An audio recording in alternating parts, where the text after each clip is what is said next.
আমরা এই মজলিসে আলোচনা করছি আরকানুল ঈমান সম্পর্কে। ঈমানের স্তম্ভ, মৌলিক খুঁটি কয়টা এবং কি কি, এটাকে বলে আরকানুল ঈমান। আরকানুল ঈমানের প্রথম বিষয় হলো আমানতু বিল্লাহ, আল্লাহর প্রতি ঈমান। আল্লাহর প্রতি ঈমান আনার অর্থ হলো, সংক্ষেপে অর্থ হলো, আল্লাহর অস্তিত্ব বাস্তবতায় বিশ্বাস করা। আল্লাহ আছেন, তার অস্তিত্ব বাস্তব, এই অস্তিত্ব বাস্তবতায় বিশ্বাস করা এবং আল্লাহর একত্ববাদে বিশ্বাস করা। আল্লাহ তার সত্তার দিক থেকেও একজন, এক, অদ্বিতীয়। গুণ বৈশিষ্ট্যের দিক থেকেও আল্লাহ তাআলা এক, অদ্বিতীয়। এই বিশ্বাসকে বলে আল্লাহর প্রতি ঈমান আনা সংক্ষেপ। এর তফসিলি আলোচনা আমরা গত বছর প্রায় 1 বছর ব্যাপী করেছি এবং সেটা আমাদের বই আকারেও ছেপেছে আমানতু বিল্লাহ নাম। এরপরে ঈমানের দ্বিতীয় রোকন স্তম্ভ হলো নবী রাসূলগণের প্রতি ঈমান আনা। আল্লাহর প্রেরিত নবী রাসূলগণের প্রতি ঈমান আনা, ঈমান বিল রিসালা, যেটাকে বলে ঈমান বিল রিসালা, এর প্রতি ঈমান। ঈমান বিল রিসালা, নবী রাসূলদের প্রতি ঈমান আনার অর্থ কি এ সম্পর্কে গত কয়েক মজলিসে আলোচনা করেছি। আজকে আবার সংক্ষেপে বলি, মূল কথাটা পরে যাব। এর অর্থ হলো নবী রাসূলগণ আল্লাহ তাআলার মনোনীত, নির্বাচিত। আল্লাহর কি? মনোনীত, নির্বাচিত, বাছাইকৃত। বাছাই করা, আল্লাহ তাআলার মনোনীত, নির্বাচিত, বাছাইকৃত বার্তাবাহক, যাদেরকে আল্লাহ তাআলা নিজে চয়ন করছেন, বাছাই করা, নিজের জন্য বাছাই করা নিয়েছেন, যে তাদের কাছে আল্লাহ তাআলা ওহীর মাধ্যমে হেদায়েত পাঠাবেন এবং তারা সেই পথ নির্দেশ, হেদায়েত মানুষের কাছে পৌঁছাবে। তো নবী রাসূলগণ আল্লাহর মনোনীত, আল্লাহর নির্বাচিত, আল্লাহর বাছাইকৃত বার্তাবাহক, যাদের কাছে আল্লাহ তাআলা ওহী প্রেরণ করেন, ওহীর মাধ্যমে হেদায়েতের বাণী, পথ নির্দেশ পাঠান, আর সেই হেদায়েতের বাণী, পথ নির্দেশ তারা মানুষের কাছে পৌঁছায়। এই বিশ্বাস করার নাম হইল নবী রাসূলদের প্রতি ঈমান আনা, বিশ্বাস করা। এখানে একটা জিনিস খেয়াল করার, ঈমানের বিষয় এগুলা সব বলা হয়েছে। নবী কাকে বলে? যিনি আল্লাহর মনোনীত বান্দা, বাছাইকৃত, চয়নকৃত বান্দা। এর অর্থ হলো এইটা, নবুয়ত এবং রিসালাত, নবী হওয়া, রাসূল হওয়া, এই যে একটা গুণ, একটা পদ, একটা মর্যাদা, একটা বৈশিষ্ট্য, এই মর্যাদা, এই বৈশিষ্ট্য, এই পদ, এটা সম্পূর্ণ আল্লাহ প্রদত্ত। কি? আল্লাহ প্রদত্ত, মাওহাবা মিনাল্লাহ আরবিতে বলে, আল্লাহ প্রদত্ত ওয়াহাবি। এটা কাসাবি, কোনো মানুষের সাধনার মাধ্যমে অর্জিত নয়। এটা কিন্তু ঈমানের একটা অংশ, কথাটা কিন্তু ঈমানের অংশ। এইটা কি বললাম আবার বলছি আমি, যে আমরা যত গুণ অর্জন করি, যোগ্যতা অর্জন করি, একজন মানুষ আলেম হইল, হাফিজ হইল, মুহাদ্দিস হইল, মুফতি হইল, ডাক্তার হইল, ইঞ্জিনিয়ার হইল, এই যে পদবিগুলো আমরা লাভ করি, এগুলো মানুষ চেষ্টা করে, মেহনত করে, পরিশ্রম করে, সাধনা করে অর্জন করে নাকি? হাফেজ হয়েছে সাধনা করে, পরিশ্রম করে, চেষ্টা করে। আলেম হয়েছে পরিশ্রম করে, চেষ্টা করে। যে কোনো ব্যক্তি পরিশ্রম করলে হাফেজ হতে পারবে, পরিশ্রম করলে, নিয়মিত পরিশ্রম করলে আলেম হতে পারবে, ডাক্তার হতে পারবে, ইঞ্জিনিয়ার হতে পারবে। এটা মানুষের সাধনার ভিতরের জিনিস। এটাকে বলে কসবি। এই পদগুলো মানুষ নিজের চেষ্টায় অর্জন করতে পারে। কথা কি বুঝতে পারছেন? একজন মানুষ চেষ্টা করতে করতে ডাক্তার হয়ে গেল, হ্যাঁ, আপনিও পারবেন। কিন্তু নবুয়ত এবং রিসালাত, নবী হওয়া, রাসূল হওয়া, এটা কোনো মানুষ নিজের সাধনা করে কেউ ওই স্তরে পৌঁছতে পারবে না। যে আপনি সাধনা শুরু করলেন, আমি সাধনা করে একদিন নবী হয়ে যাব, বিলকুল না। এই নবুয়ত এবং রিসালাতটা মানুষ চেষ্টা সাধনার মাধ্যমে অর্জন করতে কি পারে না, কেউ পারবে না। এই সাধনা করে আমি নবুয়ত পেয়ে যাব, সাধনা করে আমি রাসূল হয়ে যাব, এটা পারবে না। এটা সম্পূর্ণ আল্লাহর চয়ন, আল্লাহর মনোনয়ন, আল্লাহর বাছাই। আল্লাহ যাকে বাছাই করে দান করেন সেই নবুয়ত পাবে, আর কেউ পাবে না। কথা কি বুঝতে পারছেন? এটা কিন্তু নবীর প্রতি ঈমান আনার একটা দিক। এটা শুধু বক্তৃতা না, এটা ঈমানের বিষয়। নবীর প্রতি ঈমান আনার একটা দিক হলো এটা, নবীর নবুয়তটা মাওহাবা মিনাল্লাহ, এলা আল্লাহ প্রদত্ত, এটা অর্জিত না, কামাই করা জিনিস না। কোরআন কি আল্লাহ বলছেন, আল্লাহু ইয়াস্তাফি মিনাল মালাইকাতি রুসুলান ওয়া মিনান নাস। আল্লাহ তাআলা চয়ন করেন, মনোনয়ন করেন ফেরেশতা থেকে কিছু রসুল এবং মানুষ থেকে কিছু রসুল। এটা আল্লাহ মনোনয়ন করেন, চয়ন করেন। তো নবুয়তের প্রতি, নবীদের প্রতি ঈমান আনার একটা বিশেষ দিক হলো এটা, যে নবীদের নবুয়তটা আল্লাহ প্রদত্ত, এটা কামাই করা অর্জিত জিনিস নয়। কেউ চেষ্টা করে নবুয়ত রিসালাত অর্জন করতে কি পারবে না। আল্লাহু আ'লামু হাইসু ইয়াজআলু রিসালাতা, কোরআনে আল্লাহ বলছেন, আল্লাহই ভালো জানেন তিনি তার রিসালতের, নবুয়তের দায়িত্ব কাকে দেবেন। বুঝতে পারছেন? কিন্তু এর অর্থ এই কথা নয় আল্লাহ তাআলা যাকে ইচ্ছা তাকে দিবেন, পাগল ছাগলকে দিয়ে দিল না। এর অর্থ এটা নয় অযোগ্যকে দিবে। আল্লাহ তাআলা এমন ব্যক্তিকে চয়ন করবে যার মধ্যে জ্ঞান, প্রজ্ঞা, মেধা, গুণাবলী, যোগ্যতা পূর্ণ মাত্রায় আছে। এরকম এক ব্যক্তিকে আল্লাহ চয়ন করে তার কাছে আল্লাহ ওহী পাঠান। কথা কি বুঝতে পারছেন? তো নবীদের প্রতি ঈমান আনা, এই নবীদের প্রতি ঈমান আনা, এটা ঈমানের একটা স্তম্ভ, ঈমানের একটা কি রোকন। নবীদের প্রতি ঈমান আনার বিভিন্ন দিক আছে। একটা দিক এটা, নবুয়ত রিসালাতটা খোদা প্রদত্ত। কি প্রদত্ত? খোদা প্রদত্ত। এটা অর্জিত না, কামাই করা জিনিস না। কেউ চেষ্টা সাধনা করে নবুয়তের স্তরে কখনোই পৌঁছতে পারবে না। এটা শুধুমাত্র আল্লাহর পক্ষ থেকে মনোনয়ন। বুঝতে পারছেন? এটা আল্লাহর প্রতি ঈমান আনার, রসুলের প্রতি ঈমান আনার একটা দিক। রসুলের প্রতি ঈমান আনার আরেকটা দিক হলো, সব নবী রসুলগণ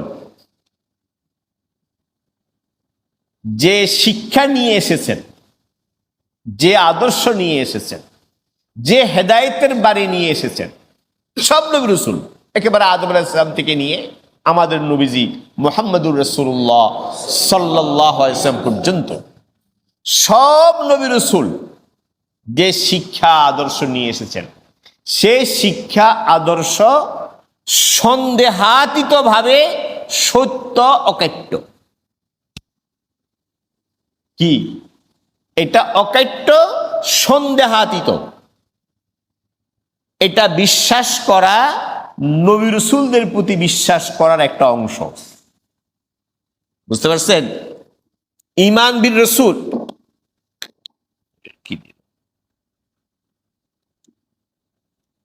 এই নবীর প্রতি ঈমান আনার একটা দিক এইটা যে নবী রাসূলগণ আল্লাহর পক্ষ থেকে যে বাণী নিয়ে এসেছেন, হেদায়েতের বাণী ওহীর মাধ্যমে, এটা সন্দেহাতীত, চিরসত্য এবং অকাট্য। এই বিশ্বাস থাকতে হবে। যদি আল্লাহ না করুন নবী আনিত কোনো আহকাম, বিধিবিধান, দিক নির্দেশনা, শিক্ষার ব্যাপারে কারো সন্দেহ থাকে, তো তার নবীর প্রতি ঈমান নেই। নবীর প্রতি কি নাই? তার ঈমান নেই। এটা ঈমান বিন নবুয়ত হয় নাই তার। তো নবীর প্রতি ঈমান আনার একটা দিক এইটা, নবী যা বলেছেন আল্লাহর পক্ষ থেকে, যা কিছু এনেছেন, তার আনিত শিক্ষা সন্দেহাতীতভাবে সত্য এবং অকাট্য। জালিকাল কিতাব লা রাইবা ফীহি, আল্লাহ বলছেন এই মহান কিতাব লা রাইবা ফীহি, এই কিতাবে সন্দেহ সংশয়ের কোনো অবকাশ নেই। লা রাইবা ফীহি, সামান্যতম অবকাশ নেই।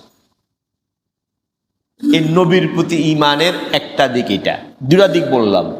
নবীর প্রতি ঈমান আনার একটা দিক হলো এটা, নবুয়ত এবং রিসালাত এটা খোদা প্রদত্ত, মাওহাবা মিনাল্লাহ। এটা কোনো কসবি জিনিস না, কেউ চেষ্টা সাধনা করে নবুয়তের স্তরে চলে যাবে, নবুয়ত পেয়ে যাবে, এরকম কোনো জিনিস না। এটা বিশ্বাস করতে হবে। দ্বিতীয় দিক হলো এটা যে নবীর আনিত শিক্ষা চিরসত্য, সন্দেহাতীত এবং অকাট্য, নিশ্চিত, সুনিশ্চিত, এটা বিশ্বাস করা। কথা বুঝতে পারছেন? 3 নম্বর নবীর প্রতি ঈমান আনার 3 নম্বর দিক হলো নবী রাসূল, সব নবী রাসূল, আমাদের নবীজির উপর ঈমান আনার বিশেষ দিক আছে, সেটা আমরা সামনে আলোচনা করব। আমাদের নবীজির নবুয়তের প্রতি ঈমান আনার আরো অনেকগুলো দিক আছে, সেটা সামনে। এগুলো সব নবীর ব্যাপারে, সব নবী। তো নবী রাসূলদের প্রতি ঈমান আনার তৃতীয় দিক হলো এটা, নবী রাসূলদের শর্তহীন আনুগত্য করা। কি বললাম? নবী রাসূলদের শর্তহীন আনুগত্য। শর্তহীন আনুগত্য, শর্ত সাপেক্ষে আনুগত্য নয়, শর্তহীন। নবী বলছে আমি মানি, রাসূল সাল্লাল্লাহু আলাইহি ওয়াসাল্লাম বলছেন আমি মানি, আমার বুঝে আসলো মানি, বুঝে না আসলো মানি। এটাকে বলে শর্তহীন আনুগত্য। ওলামায়ে কেরামের আনুগত্য, পিতামাতার আনুগত্যের কথাও আছে, শাসকের আনুগত্যের কথাও কি আছে, কিন্তু এটা শর্তহীন নয়। কি নয়? ওলামায়ে কেরামের আনুগত্য, ওলামায়ে কেরামকে মেনে চলা, পিতামাতার হুকুম মানা, শাসকের হুকুম মানা, আমিরের হুকুম মানা, এটাও আছে, কিন্তু এই হুকুম মানা শর্তহীন নয়, শর্ত সাপেক্ষে। বুঝছেন? যদি ওলামায়ে কেরামের হুকুম, পিতামাতার আদেশ নিষেধ, আমিরের আদেশ নিষেধ, শাসকের আদেশ নিষেধ আল্লাহ রাসূলের অধীনে হয়, বিধানের অধীনে হয়, তাহলে মানবে, নাহলে মানবে না। এটা হলো শর্ত সাপেক্ষে আনুগত্য। আর নবীর আনুগত্য কি? শর্তহীন। কি আনুগত্য? শর্তহীন আনুগত্য, কোনো কথা নেই। নবী বলছেন সমর্পণ, আত্মসমর্পণ, নবীজি বলছেন, ব্যাস আমি মানি। আমার মনে চাক না চাক, ভালো লাগুক না লাগুক, যুক্তিতে আসুক না আসুক, যেভাবে হোক আমি মানি, বিশ্বাস করি। এটা হলো ঈমান বিল সারা, রাসূলদের প্রতি কি আনা? ঈমান। কথা কি বুঝছেন? তো রাসূলদের প্রতি ঈমান আনার তৃতীয় দিক হলো এটা, কি? রাসূলদের শর্তহীন আনুগত্য করা। আল্লাহ যত রসুল পাঠিয়েছেন, একেবারে আদম আলাইহিস সালাম থেকে নিয়ে আমাদের নবী সাল্লাল্লাহু আলাইহি ওয়াসাল্লাম পর্যন্ত, ওমা আরসালনা মির রাসূলিন ইল্লা লিইউতা বিইজনিল্লাহ, এরকম নাকি আয়াত? আল্লাহ যত রসুল পাঠিয়েছেন, সব রসুল পাঠিয়েছেন এই জন্য যে তার শর্তহীন আনুগত্য করা হবে। তো নবী রাসূলের আনুগত্য কি? শর্তহীন। এই শর্তহীন আনুগত্য করা, এটা হলো ঈমান বিল লিসান। আমার বুঝে আসলে মানলাম, নারী করলাম না। নবী বলছে আমার বুঝে আসে না, মানলাম না। বলে নবীর কথা এই যুগে চলে নাকি? এটা এই যুগে অচল। এখন তো কি ডিজিটাল জমানা, অনেক অগ্রসর পৃথিবী, এখন এটা চলবে না। এটা নবীর প্রতি ঈমান না, তার ঈমান নেই। নবীর প্রতি ঈমান এর অর্থ হলো নবীর শর্তহীন কি? নবী কারণ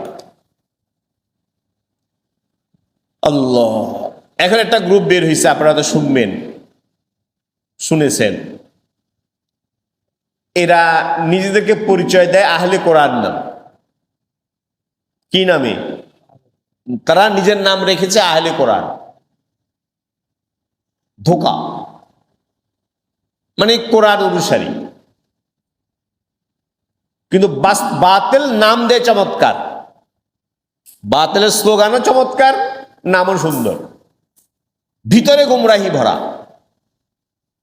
ওরা নাম দিয়েছে কি? তাদের নাম কি? আহলে কোরআন। কিন্তু এরা হলো সম্পূর্ণ ইসলাম বহির্ভূত। ইসলামের সাথে, দ্বীন ইসলামের সাথে এই আহলে কোরআন গ্রুপের কোন সম্পর্ক নেই। যেমন কাদিয়াদের নেই, কাদিয়ারা ইসলাম বহির্ভূত, ঠিক এরাও ইসলাম বহির্ভূত। এরা কি বলে জানেন? এদের কথা হলো, এরা বলে আমরা কোরআন মানি, নবী মানি, হাদিস মানি না। এরা কি মানে? এরা কোরআন মানে, হাদিস মানে না। এরা কয় বলে না হাদিস মানি না, হাদিস মানি না মানে নবী মানি না, মানে নবীর আনুগত্য করবে না। বুঝেন নাই কথা? নবীর আনুগত্য করবে না, ওরা আহলে কোরআন নাম দিয়েছে, আমরা কোরআন মানি। কোরআন মানে অর্থ মুনকেরে হাদিস, মানে হাদিস মানি না। আসলে নাম হবে মুনকেরে হাদিস, হাদিস অস্বীকারকারী। তো হাদিস অস্বীকারী বললে মুসলমান তো ভিড়বে না, মারি খাবে। তো নাম দিছি কি? আহলে কোরআন। সুন্দর না? আহলে কোরআন ভালোই, কিন্তু প্রকৃত এরা হলো মুনকেরে হাদিস, মানে নবীজির আনুগত্যকে অস্বীকার করে। তারা কি বলে জানেন? এরা আহলে কোরআন, হিজবুত তাওহীদ, বিভিন্ন নামে আছে। হিজবুত তাওহীদ এক গ্রুপ কাছে গেছে, আহলে কোরআন। এরা বলে আল্লাহ পানা, আল্লাহ পানা। এমন বেঈমানি কথা, এমন কুফরি কথা বলে, আমাদের স্কুল কলেজ ছেলেদেরকে এগুলো খাওয়াচ্ছে, কিন্তু সেমিনার করে, আর এই সেমিনারে এসব কথা বলে, একেবারে মুহূর্তের মধ্যে ঈমান শেষ। তারা কি বলে জানেন? তারা বলে নবীজি নবী ঠিক আছে, তিনি কেবল মাত্র একজন পিয়ন। ডাক পিয়ন আছে না? পিয়ন ছিলেন না? পিয়ন এই যে আগে, এখন তো পোস্ট অফিস বন্ধ হয়ে গেছে, এখন তো পোস্ট অফিস লাগে না মানুষের। পোস্ট অফিসের পিয়ন থাকে না, যে বাড়িতে বাড়িতে গিয়ে কি পৌঁছায় দেয়? চিঠি পৌঁছায় দেয়। এই লোকেরা বলে রাসূল করিম সাল্লাল্লাহু আলাইহি ওয়াসাল্লাম হলেন মাত্র একজন পিয়ন, ডাক পিয়ন। উনার কাজ হইল কোরআনটা পৌঁছায় দেওয়া, কোরআন শিখানো, শিক্ষা দেওয়া, কোরআনের প্রায়োগিক রূপ কি শিক্ষা দেওয়া, কোরআন বুঝিয়ে দেওয়া, এ কিছু না দায়িত্ব না। এই দায়িত্ব কার? এই তো তাদের, যার কাছে স্যার সে যেভাবে বুঝবে সেভাবে। বুঝেন নাই? ডাকপিরের দায়িত্ব কি? ডাকপিরের দায়িত্ব হলো আমি চিঠিটা পৌঁছে দিলাম বা শেষ। আমি আপনার কাছে চিঠি আসছে, আপনার অ্যাড্রেসে আপনার নামে ঠিকানায় আমি চিঠি পড়ে দিয়েছি, আমার কোনো দায়িত্ব নেই। এরা বলে আল্লাহু আকবার, ফুল কুফরি কথা। এরা বলেন নবী হলো একজন ডাকপিয়ন মাত্র। কাজে নবীর কোনো হাদিস, নবীর কথা, বাণী, কর্ম, নবীর সিরত কোনো কিছুই মানার দরকার নেই, কিছুই লাগবে না। শুধু কোরআন, কোরআন যা আছে তা, মানে কোরআন আছে, কোরআন দিকে সে আমল করবে। অর্থাৎ নবীর শিক্ষা কি লাগবে না। নবী হলেন মাত্র পিয়ন। তার মানে কি জানেন? এর মানে কি জানেন? এর মানে গভীর অর্থ হলো এইটা। এটা হলো না হাদিস তো মানেই না, তারা কোরআনও মানে না। কোরআন মানে এটা ধোঁকাবাজি, প্রতারণা। এবং এ দাবি করলো তারা, এই যে আহলে কোরআন, হিজবুত তাওহীদ, তাদের দাবি হলো এইটা যে নবীর চেয়ে কোরআন আমরা বেশি বুঝি। নবীজি কোরআন বুঝিয়ে দিয়েছেন না আমাদেরকে। মনে করেন কোরআনে বলা হয়েছে, আল্লাহ পাক কোরআনে বলছেন আকিমুস সালাহ, নামাজ কায়েম করো। আল্লাহ বলছেন কোরআন নামাজ কায়েম করো, সালাত কায়েম করো। এখন সালাতের বাস্তব রূপটা কি? সালাতের ব্যাখ্যা কি? এর প্রায়োগিক দিকটা কি? আমি সালাত কেমনে পড়বো? এত কোরআনে নাই। বুঝেন নাই কথাটা? আল্লাহ বলছেন নামাজ কায়েম করো, সালাত কায়েম করো। এখন সালাত কায়েম করবে কেমনে? সালাত জিনিসটা কি? সালাতের হাকিকত মর্ম কি? সালাতের একটা আবিধানিক অর্থ আছে আরবি ডিকশনারিতে। সালাত মানে দোয়া, প্রার্থনা। আর একটা অর্থ আছে, সালাত মানে হলো নিতম্ব হেলানো। এই যে নিতম্ব নাচে না, এই নাচার সময় নিতম্ব নড়ে না, এই নিতম্ব হেলানো নাচা আরবি অভিধানে আছে। এখন আল্লাহ বললেন আকিমুস সালাহ। এখন এই সালাহ মানে কি? এর ব্যাখ্যা কি? এই যে আহলে কোরআন, এদের বক্তব্য হলো এই সালাত বুঝার জন্য নবীর দরকার নেই। বুঝেন না কথাটা? আমরা যেটা বুঝি ওইটাই সালাত। তার মানে যদি নবীর শিক্ষার চেয়ে, নবীর চেয়ে তারা কোরআন বেশি বুঝে, এই দাবি করলো। নবীর শিক্ষা দরকার নেই। নবীর শিক্ষা ছাড়া কোরআন কেউ বুঝতে পারবে? কেউ বুঝতে পারবে? যার কারণে এরা বলে, এদের মতো নামাজ পড়ে। কেউ বলে 2 ওয়াক্ত, কেউ বলে 3 ওয়াক্ত, কেউ 2 ওয়াক্ত পড়ে, কেউ 3 ওয়াক্ত পড়ে, আন্দাজে পড়ে নবীর সাথে মিললে। মানে নবী যে কোরআন বুঝাই দিলেন, নবীর বুঝ মানে না, তারা নিজের বুঝ মতো কি করে কোরআন বুঝে। নবীর বুঝ মতো কোরআন বুঝে না, নিজের বুঝ মতো কি বুঝে? কোরআন বুঝে। এটা কি? এই কথা এরা বলে। তাদের এদের নবীর প্রতি ঈমান আছে?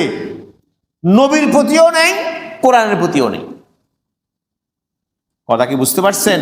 সাবধান।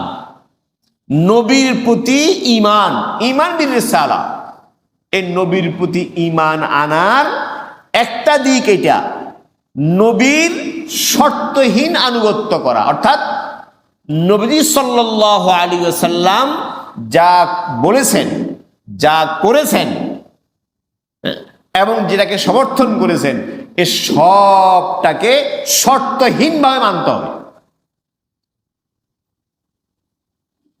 কথা কি বুঝতে পারছেন? এটার নাম হলো ঈমান বিল রিসালা। যে ব্যক্তি নবীজির আনুগত্য করবে না, নবীর শিক্ষা বাদ দিয়ে নিজে কোরআন বুঝবে আর বলবেন নবীর শিক্ষা লাগবে না, আমি যেটা বুঝি এটাই কোরআন,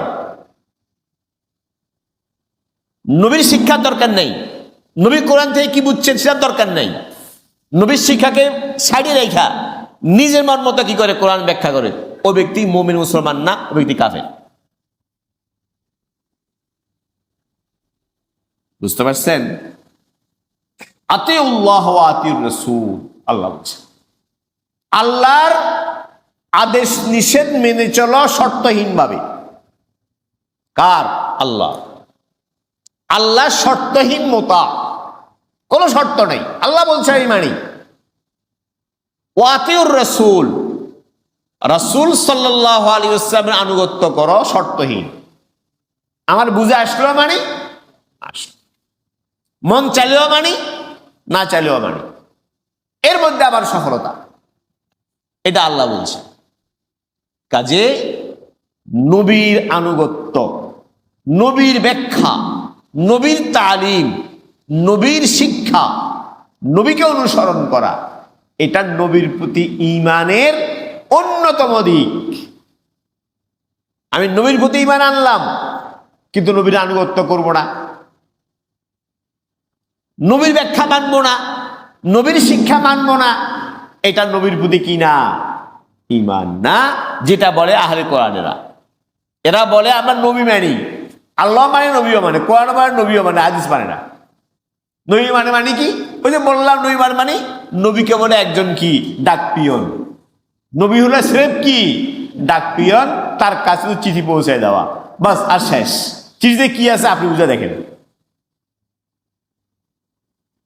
অথচ আল্লাহ তাআলা নবী পাঠাইছেন এই কোরআন বুঝাই দেওয়ার জন্য। বুঝেন নাই? আল্লাহ তাআলা শুধু কোরআন তো পাঠান নাই, কোরআনের সাথে শিক্ষক পাঠাইছেন। কি পাঠাইছেন? শিক্ষক। শুধু বই পড়ে কি ছাত্র হতে পারে, শিখতে পারে? শিক্ষক লাগে। আল্লাহ তাআলা কোরআনের সাথে সাথে কোরআনের মুআল্লিম, শিক্ষক পাঠাইছেন। কাজে উনি যেভাবে বলছেন কোরআনের ব্যাখ্যা ওভাবে মানতে হবে, এটা নবী মানা। আমি নবীকে মানলাম, নবীর শিক্ষা মানলাম না, নবীর আনুগত্য মানলাম না, বরং নবী একজন পিয়ন মাত্র, তাহলে ও ব্যক্তির ঈমান নাই, ও ব্যক্তি কাজের যেমন কাফের, ও ব্যক্তির কাফের।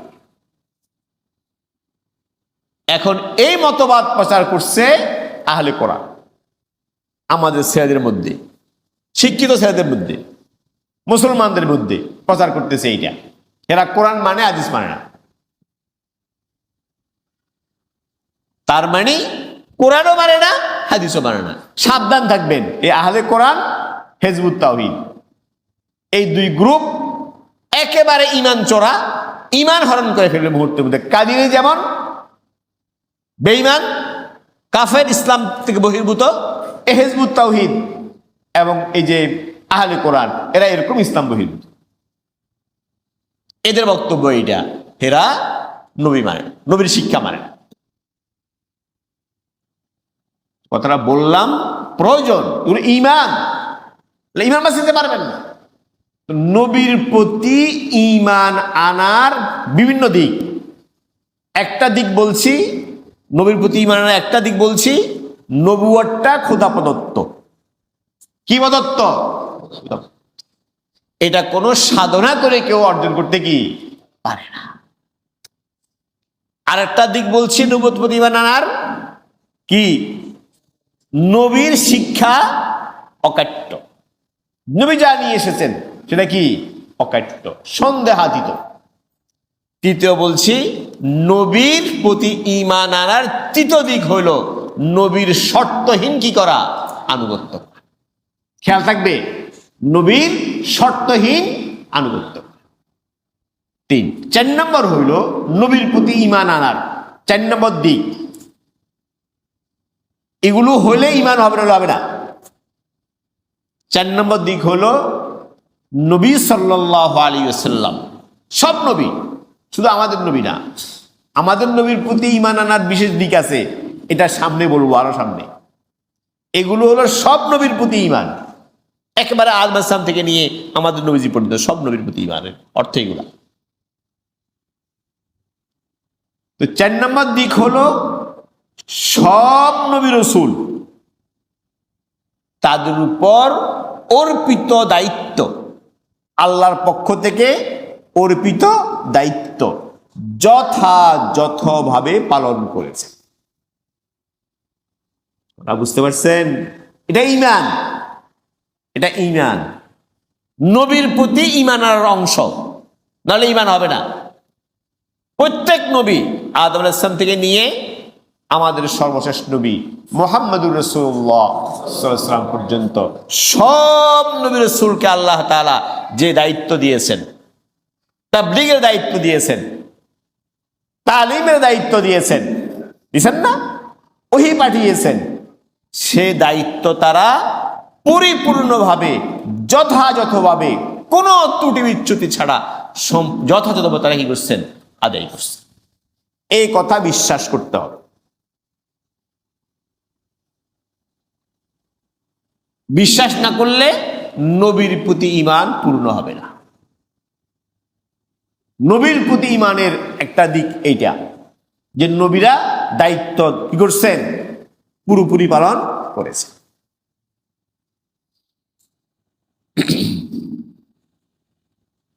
এখন কথা বলবো কিনা বলা জরুরি। ফিতনা তো এমন ভাবে আসতেছে আমাদের চারিদিক থেকে। নবী সাল্লাল্লাহু আলাইহি সাল্লাম হাদিস শরীফে বলছেন, শেষ জমানায় এত ফিতনা আসবে কিরকম, একটা তসবিহ, এই তসবির যদি সুতা গাঁথা না তসবিটা, এই তসবির সুতা যদি কেটে যায় তো টপ টপ করে কি মুহূর্তের মধ্যে কি পড়ে? সবগুলা কি দানা ছড়ে পড়ে। নবীজি বলছেন শেষ জমানায় ফিতনা এরকম মানে ফিতা ছেঁড়া, সুতা ছেঁড়া দানার মতো ছড়াবে, এত ফিতনা আসবে, টপ টপ করে পেটাপে থাকবে। এখন চতুর্দিক থেকে এত ফিতনা, এত ফিতনা, আর সব ফিতনার মূল হলো ঈমান। এক সময় ছিল ফিতনা আমলমুখী, আমলি ফিতনা, ঈমান হারা হইতো না, আমল নষ্ট হইতো। এখন যে ফিতনাগুলো আসতেছে, প্রত্যেকটা ফিতনা আসতেছে সরাসরি ঈমানের উপর আক্রমণ। কিসের উপরে? ঈমান। মুহূর্তের মধ্যে বেঈমান। নবীজি হাদিসে বলছেন এমন সময় আসবে সকালে মুমিন সন্ধ্যায় কাফের। সকালে মুমিন ছিল, সন্ধ্যায় কি হয়ে গেছে? সন্ধ্যায় মুমিন, সকালে কাফের। ওই জমানা চলতেছে, ফিতনার জমানা, এত চতুর্মুখী ফিতনা। এই মুহূর্তে যদি আমরা বাঁচতে চাই, ফিতনা থেকে বাঁচতে চাই, তো আমাদের 3টা কিল্লা। কয়টা কিল্লা? 3টা কিল্লায় আশ্রয় নিতে হবে। কয়টা কিল্লা? 3টা। 1 নম্বর দ্বীনি মাদারিস, দ্বীনি মাদ্রাসা মুক্ত, এর সাথে সম্পর্ক রাখা, এই কিল্লায় আশ্রয় গ্রহণ করা। 2 নম্বর দ্বীনি দাওয়াত তাবলীগ, দাওয়াত তাবলীগ, এই দাওয়াতের তাবলীগের সহিহ নাহাজের যে তাবলীগ, ওই সহিহ নাহাজের তাবলীগে নিজেকে ঢুকান, ওই কিল্লায় ঢুকা। 3 নম্বর আহলে ইলম, আহলে তাকওয়া, বুজুর্গানে দ্বীন, আল্লাহওয়ালা যারা, আল্লাহওয়ালা বুজুর্গানে দ্বীন, উলামায়ে কেরাম, খানকাহি নিজাম যেখানে থাকে, ওই খানকাহি নিজামে ওই আল্লাহওয়ালাদের সোহবত গ্রহণ করা। এই 3টা হলো এই ফিতনার জমানায় ঈমান রক্ষা করার দুর্গ এবং কিল্লা। সেখানে গেলে আপনার ঈমান রক্ষা হবে। তারা কিছু আমল বলবেন, এলেম বলবেন, এলমি কথাবার্তা বলবেন, শুনবেন, ফিতনা থেকে বাঁচতে পারবেন। না হলে বড় আশঙ্কা ফিতনার মধ্যে পড়ে যাবে, ঈমান হারা হয়ে যাচ্ছে, ঈমান হারা হয়ে যাচ্ছে। তো বলছিলাম কথাটা এই জন্য আসছে, কি যে বলবো, যে নবীর প্রতি ঈমান আনার 4র্থ দিক হলো এটা সব নবী রাসূল তাদের প্রতি অর্পিত দায়িত্ব যথাযথ কি করছেন? পালন করেছেন।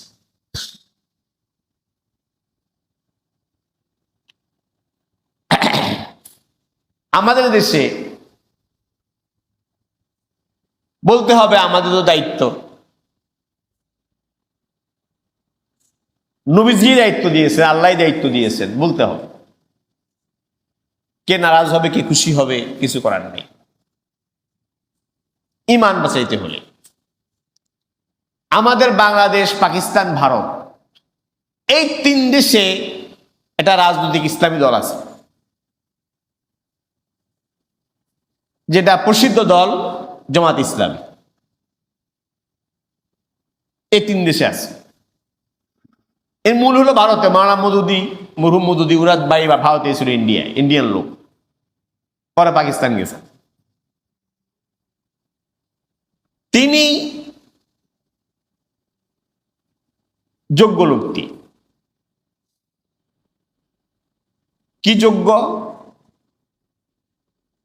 উর্দু সাহিত্যের, আপনারা শিক্ষিতরা বুঝবেন, উর্দু সাহিত্যের একজন ক্ষুরদার লেখক, মানে উর্দু সাহিত্যের কি শক্তিমান ক্ষুরধর লেখক, সম্রাট বলতে পারেন, উর্দু সাহিত্যের সম্রাট। তার লেখার মধ্যে এত শক্তি এবং লেখা এত জাদুকরী, প্রভাবিত করে মানুষকে খুব দ্রুত। লেখার মধ্যে জাদুকরী শক্তি ছিল, এটা তার গুণ।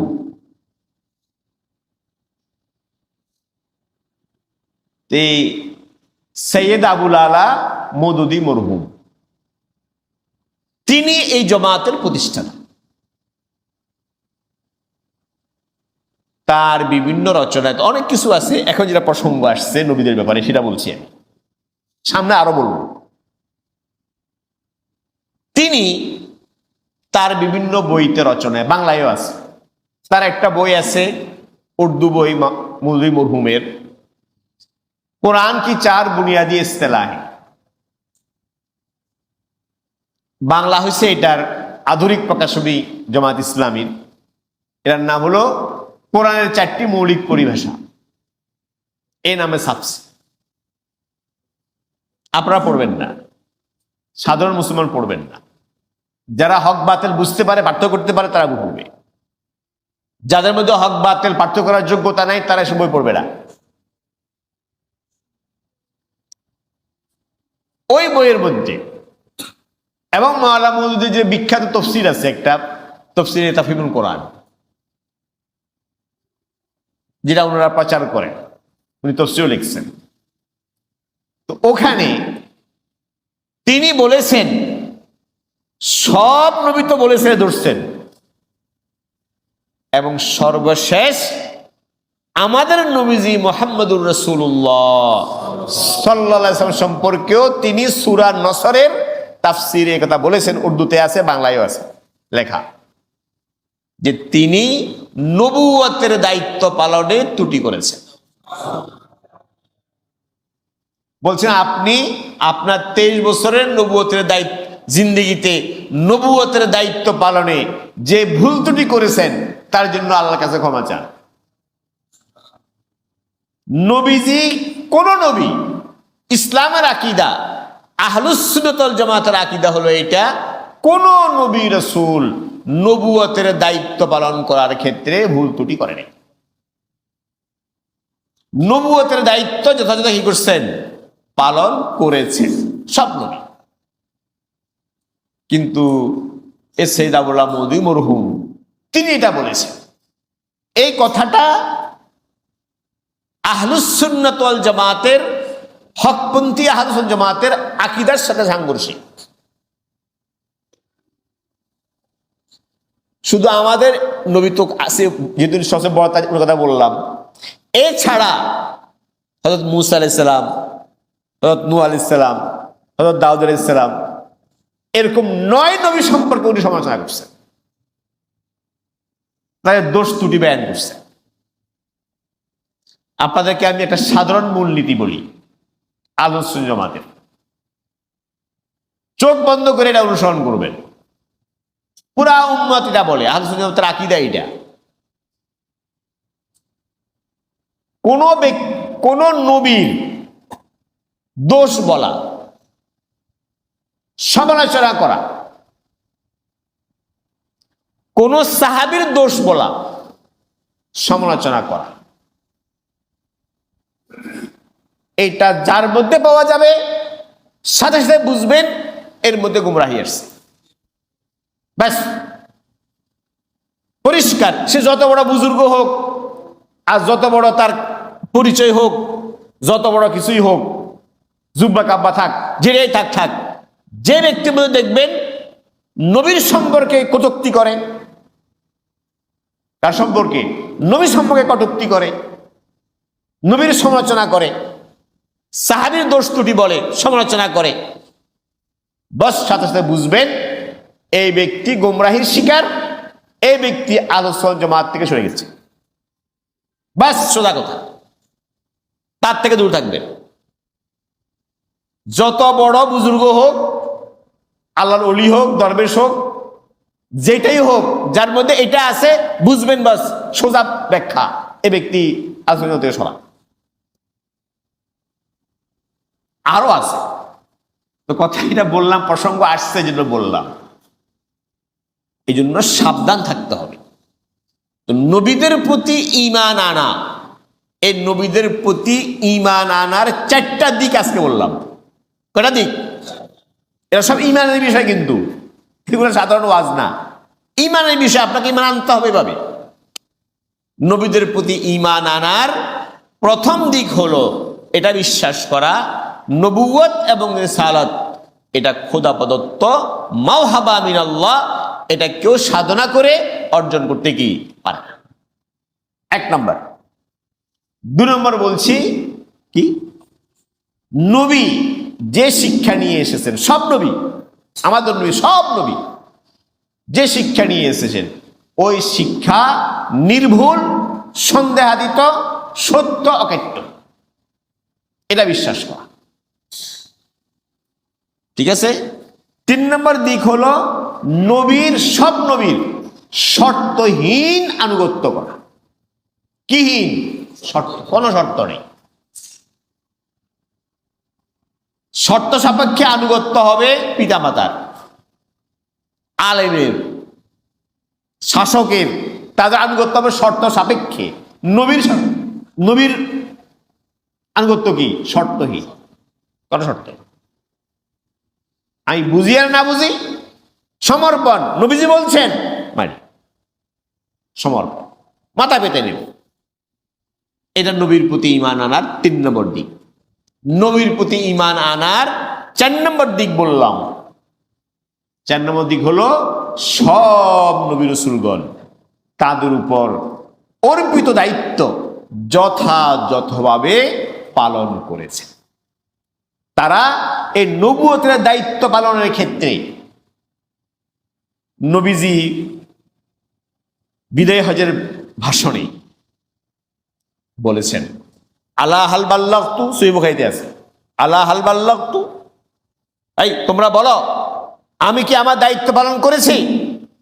আল্লাহ আমাকে, আমার কাছে যে ওহী পাঠিয়েছেন সে ওহী তোমাদেরকে পৌঁছাইছি না গোপন করছি? বলো, আলা হাল বাল্লাগতু। 3 বার জিজ্ঞেস করছে।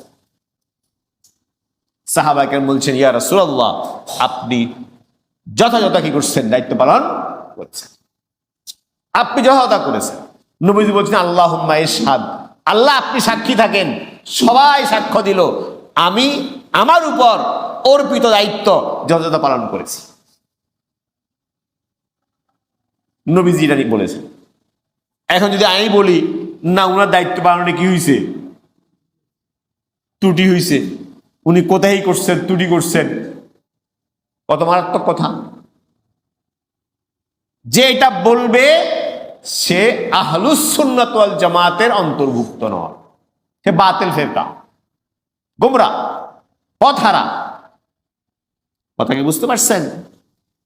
বাস আজকের আলোচনা আমাদের এটা খেয়াল রাখবেন যে নবীদের প্রতি ঈমান আনার কটা দিক?